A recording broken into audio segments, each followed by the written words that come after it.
sangat gembira. Kenapa? Sebab hari ini kita dapat menjemput seorang speaker yang amat hebat nak sharing tentang apa? Tentang kesihatan, okey, dan okey, sedikit tips macam mana beliau boleh berjaya di platform Forever Living.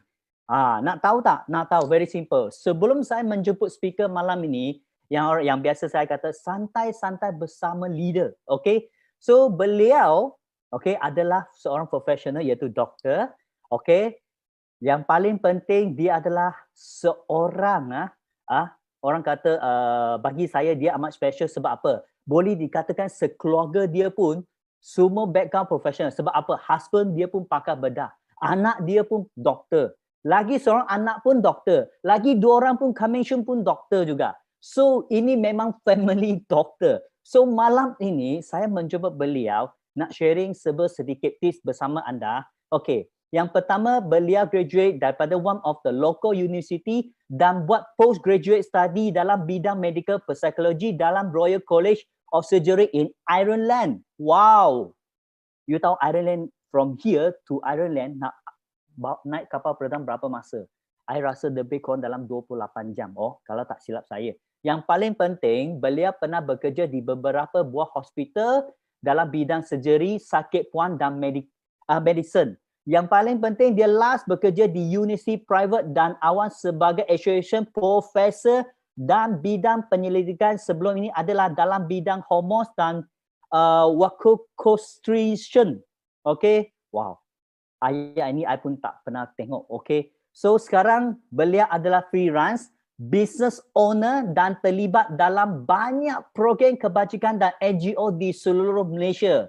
So tanpa membuang masa kemasan kita, marilah kita senang saja tekan 111111 banyak-banyak sebagai tepukan untuk menjemput speaker malam ini iaitu Dr. Adiba. Kalau tak cukup banyak satu, saya takkan menjemput, doktor takkan keluar. Dia nak tengok berapa orang yang nak dengar sharing malam ni. Cepat tekan.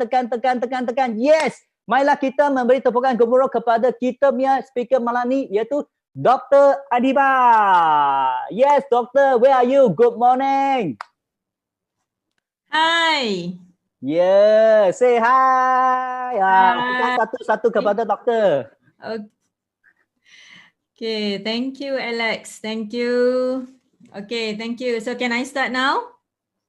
Yeah? Yeah, boleh. Okay, Assalamualaikum warahmatullahi ta'ala wabarakatuh. Selamat pagi semua dan selamat bersantai-santai. Okay, saya letak santai-santai sebab saya tak nak orang stres. Saya tak nak stres so saya just letak santai, relax. Dan saya harap anda dapat belajar something yang penting insyaAllah malam ni. Dan hopefully anda boleh faham Kalau tak faham nanti boleh tanya. So saya just start terus presentation saya. Masalah pemakanan kita yang lepas-lepas dan sebagainya. So ni adalah antara masalah-masalah penghadaman. Okay.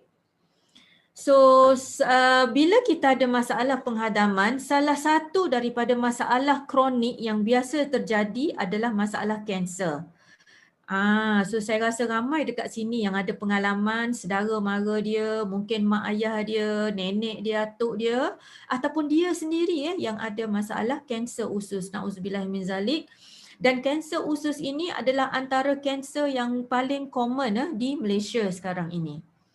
Okay, so soalan yang ditanya dalam soalan Alex tu adalah tentang kanser usus, iaitu tentang tanda-tanda. Apa dia tanda-tanda kalau seseorang itu kena kanser usus? So saya letak sini ada beberapa simptom ataupun sign, antaranya yang pertama yang paling common sekali adalah berak ataupun dia buang air besar dia bercampur dengan darah. Okey, najis, sama ada najis tu dia bercampur dengan darah ataupun najis tu dia keluar dan lepas tu darah akan keluar, so bergantung. Dan ini adalah antara tanda-tanda awal yang biasanya orang ignore. Orang kata biasalah aku makan sambal belacan pedas sikit, makan tom yum pedas ke, jadi sebab tu berak berdarah. Jadi orang ignore. Lama kronik benda ni akan menjadi masalah kanser dan sebagainya. Simptom yang kedua juga, ada orang yang dia ada perubahan tabiat buang air besar. Dia sembelit ataupun kadang dia cirit, lepas tu sembelit, dia punya tabiat, dia punya buang air besar tu sentiasa berubah. Kadang sembelit lama, lepas tu cirit, lepas tu sembelit. So ni adalah antara tanda-tanda juga. Dan apabila usus tu sudah tersumbat 100%, maknanya tumor ataupun barah tu dah menyumbat, usus tu sudah 100%, orang tu tidak akan boleh berak, dia tak boleh kentut dan dia akan muntah. Sebab dia dah tersumbat, jadi semua bahan makanan, bahan dalam usus tu akan tertolak keluar. Dan ada setengah-setengah orang yang dia muntah tu bau macam najis. Boleh imagine tak? Sebab dia sudah tersumbat dekat bawah. Ni adalah antara simptom yang dah late.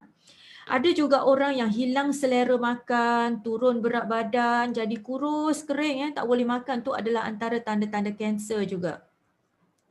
Ada yang sakit bahagian perut, bergantung pada dekat mana tumor tu berada.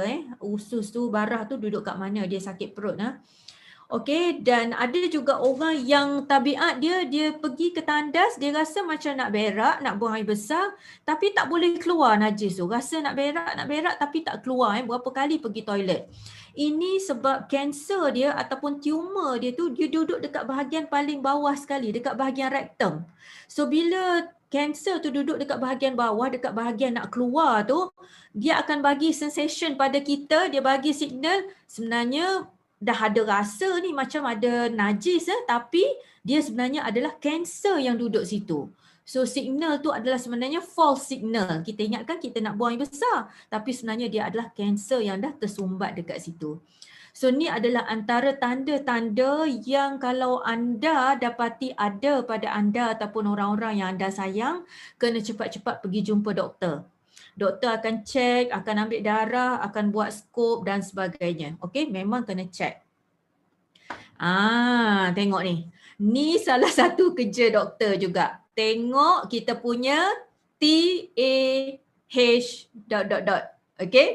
So ni adalah kerja kami juga yang biasanya kita tengok kenapa, bagaimana, bila sebenarnya benda ni penting untuk kita tahu. Memanglah, memang makruh kan tengok najis. Kalau dari segi Islam tu, ya saya faham Ustaz, memang makruh. Tetapi at least bila kita buang air besar, kita rasa macam tak sedap hati, ada benda yang tak kena glance, tengok, jenguk sekejap. Oh okey, normal, tak apa. So dalam medical, kita bahagikan kepada beberapa jenis najis yang keluar, sebab daripada observation najis ni kita boleh tahu apa masalah kita. Okay, so kalau najis yang normal biasanya yang ni. Siapa yang selalu sembelit tu yang ni. Selalu sangat sembelit, najis dia keras. So berhati-hati, anda kena buat sesuatu. Mungkin ada dalam pemakanan anda yang lack of something. Nanti kita tengok kejap lagi. Okay, ada juga warna najis yang kita tengok. Ada warna-warna tertentu. Ada warna-warna tertentu yang kita boleh tahu diagnosis sesuatu penyakit. Ada yang warna jernih, ada najis yang warna hijau, ada yang warna merun, ada yang warna merah, okey, disebabkan darah dan sebagainya. So semua benda ni adalah something yang you all kena alert ataupun kena tahu apa sebenarnya masalah pada badan kita. Okey. So punca kanser usus ni dia ada banyak. Yang pertama biasanya masalah genetik. Masalah genetik ni biasanya orang kata masalah polyps lah. Dan polyps ni dia ada berapa jenis, saya tak payah detail sini sebab nanti sampai subuh pagi esok pun tak habis. So masalah genetik ada juga yang menyebabkan kanser usus. Yang paling common adalah masalah pemakanan. Yang ni yang paling common. Siapa yang suka fast food, siapa yang suka daging merah, kurang fiber, dalam nasi dia tu ada nasi, ada lauk saja, tak ada sayur, tak ada buah. So masalah-masalah pemakanan inilah yang boleh menjadi penyebab atau punca kepada kanser usus juga. Okey, dan faktor risiko lain adalah bila dah melebihi umur 50 tahun. Faktor risiko ni bukan penyebab tapi dia adalah risk factor yang menyebabkan kita ada high tendency untuk kena kanser. Tapi sekarang ni kita tak tengok umur tua dah. Ada orang muda yang kena kanser pun dah ramai kan sebab masalah pemakanan. Family history ataupun sejarah keluarga. Okey, sejarah keluarga yang ada kanser, contohnya yang ada kanser usus juga, kanser ovari, kanser rahim. Yes, ada yang umur 30 pun dah kena, betul. Alkohol, siapa yang selalu ada pengambilan alkohol, it's one of the risk factor juga untuk dapat kanser. Okay, obesity. This is one of the risk factor. Siapa yang belum capai berat badan ideal, tolong usahakan untuk capai berat badan yang terbaik supaya kita boleh avoid risk of cancer. Dan obesity ni dia bukannya risiko kepada kanser usus sahaja, malah dia risiko kepada pelbagai jenis kanser yang lain. Okay, so just be careful. Merokok, yes, ada lebih daripada 30 jenis toksin dalam rokok. So merokok juga adalah risk factor kepada kanser usus juga. Okay, so cuba tengok. Saya tunjuk gambar-gambar ni supaya anda alert bahawa inilah yang akan berlaku dalam usus kita kalau kita tak buat apa-apa dari sekarang. So please, berubahlah dari sekarang supaya kita tak dapat benda-benda ni. Okay, ni usus kita. Usus kita ada 1, 2, 3, 4 section. Section utama. So kanser kolon, kalau kita scope ni adalah kita masukkan tube, dia macam sebesar ni tube, kita masukkan daripada bawah, okey, daripada tempat buang air besar, tu adalah kolonoskop. Okey, kita masukkan daripada bawah dan kita nampak tak ni? Ni dah kanser dah ni. Ni yang dah bleeding, kanser yang dah bleeding, yang dah duduk pada usus besar kita. Dan bila dah sampai tahap ni, memang tak boleh nak simpan dah. Tak boleh nak buat apa, minta maaf lah, nak simpan buat apa dah, kena buang.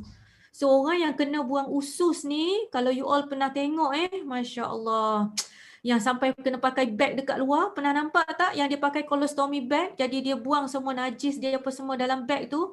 So saya doakan semua anda yang ada dekat sini, semua ada 400 orang lebih ni, tolong insya-Allah supaya semua tak kena dengan benda ni. Kita tak nak anak cucu cicit kita pun jangan kena. Okey, amin ya rabbal alamin. So kalau you all ingat ada beberapa orang selebriti jugalah yang memang menemui ajal juga dengan kanser usus ni. Kalau you ingat pelakon Black Panther, ingat tak Chadwick Boseman ni meninggal selepas 4 tahun didiagnose colon cancer. Okay, tapi dia simpan maknanya semua peminat-peminat dia tak tahu. Once dia meninggal tu barulah tahu bahawa diagnosis colon cancer dia dah stage 3. Okay. So pelakon Abu Bakar Juah juga baru meninggal baru ni, kanser usus dan kanser hati Ni pelakon Malaysia kita, innalillahi wa inna ilaihi raji'un. Dan kalau siapa yang tahun-tahun 70-an, lahir tahun 70-an, 80-an, you all mesti pernah tengok cerita Charlie's Angel, betul? So Charlie's Angel, dia punya pelakon dia Farah Fawcett ni juga meninggal due to anal cancer. Okay, ataupun kanser usus dekat bahagian anus. So kanser ni dia tak mengenal sesiapa.